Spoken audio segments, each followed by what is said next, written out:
Hey guys, I'm back just as promised. So now this video is for the necklace. So in the necklace, the first two questions were about theme and about characterization. So in the first question, it says, how does the author reveal the theme that how excessive pride can lead to ruin? Okay, so that's what you're looking for. Excessive pride can lead to ruin. Support your response with at least two pieces of text evidence. Okay, so the answer that was given was the author uses irony and symbolism in the story to reveal the theme that excessive power can lead to ruin and a lack of contentment. Okay, so we're needed to support it if we can to find examples of irony and symbolism. So if you're looking for irony, irony is something that's different than what you expect. So maybe the fact that in the necklace,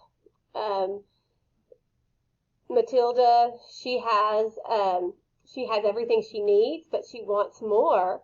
And what happens is when she's trying so hard to get something of beauty, she ends up losing all that she has. So she gives everything she has because she's trying to pay back the money for that necklace that she lost, and then she finds out in the end that necklace was not even real. So she wasted all of her time and her finances trying in her life. She messed up her life that she had in order to try to achieve being rich. Okay, her pride. So she also was afraid to tell her friend, Miss Forrester, about the necklace, so her keeping quiet, that pride led her to keep quiet about that, whereas if she would have just confessed and said, I lost the necklace, she would have found out that the necklace was not worth much at all. So that's ironic because she worked so hard and gave Miss Forrester a real diamond necklace when Miss Forrester gave her, who she thought was so rich, Miss Forrester gave her a fake necklace to wear. That's irony.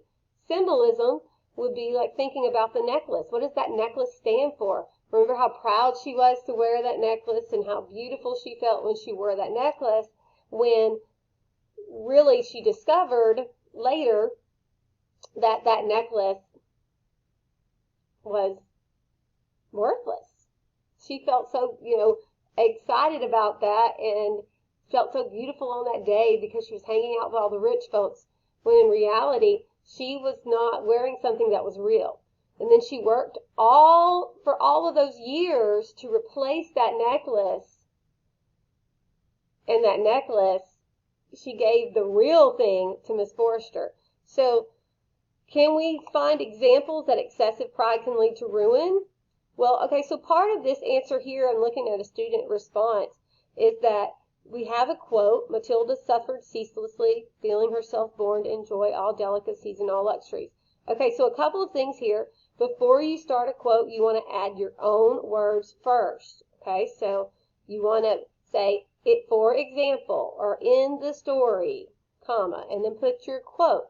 You also don't want your quote to be more than like a sentence long. You want to break it up with some of your words. So, and if it's a quote, you have to put quotation marks around it to show. So you need to use quotation marks around the exact words from the text.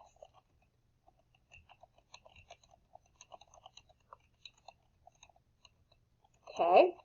Then also I noted from this response, you want to explain how this example that is described here goes along with your answer. Okay, so explain how Miss Loisel's behavior, where she thought she deserved to be with luxury, that she was sad and distressed at the poverty, that she looked around and was just dissatisfied with everything in her house. She thought it was shabby and ugly.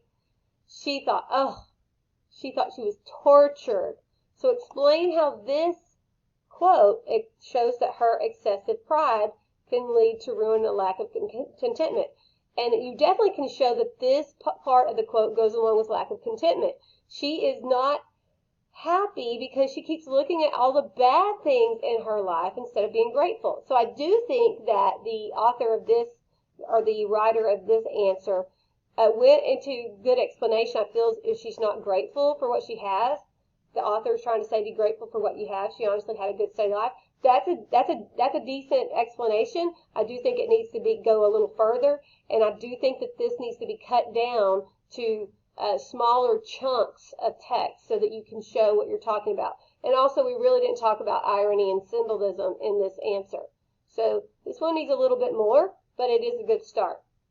In the next one, the question says, how does the author reveal Ms. Lozel's powerful imagination for wanting a more luxurious lifestyle? So we're looking for images, so descriptions of that.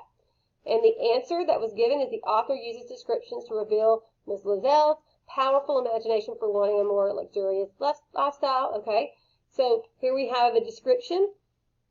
She thought of silent antechambers hung with oriental tapestries, illuminated by tall bronze candelabra, and 2 great footmen in knee breeches who slept in big armchairs. I mean, this is really a great description that was pulled from the text.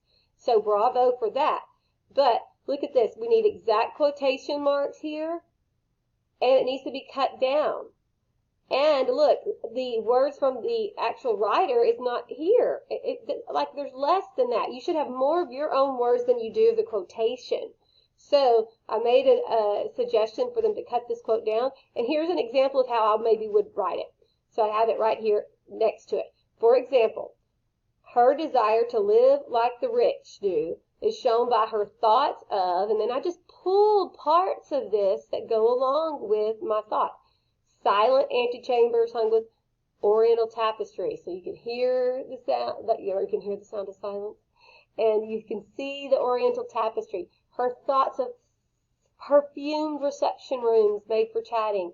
So that is a better way to take the parts of the quote. So take just the parts of the quote that you need, not all of it. And then my explanation. These visual descriptions of beautifully decorated rooms and fragrant descriptions of the smells associated with wealth indicate Lozel's continued focus and greed for a better life. Okay, wanting a more luxurious lifestyle. You see how that goes together? So we have the answer. The proof needs to be worked in a little better. Okay, these next ones we're talking about setting contributing to conflict. So again, my suggestion for this person is, I can tell they copied and pasted that, and that's not a problem, but it's too much. So this one, they need to revise their quote here. So I'm going to make that note for them. And then they need to include explanation of how the quote relates to the answer. Okay? You always want to do that. There should be more of your words than there are of the text. Okay?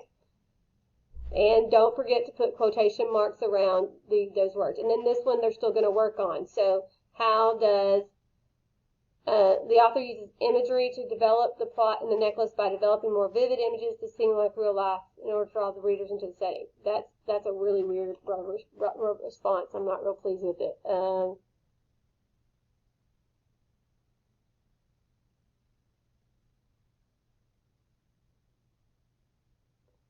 I don't really like this question, the necklace people. I may change it. I might. There's some response here, but I think it's really hard to answer that question because it's not a really good answer. So I'm probably going to fix that for you.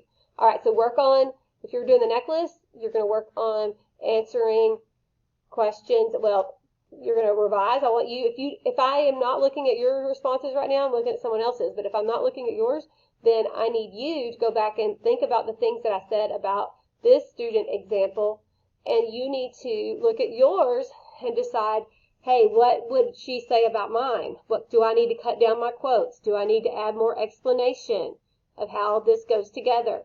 Look back at the examples from 11 that are in the Thursday folder to help guide you. All right, have a good day, necklace people. Moving on to the next group.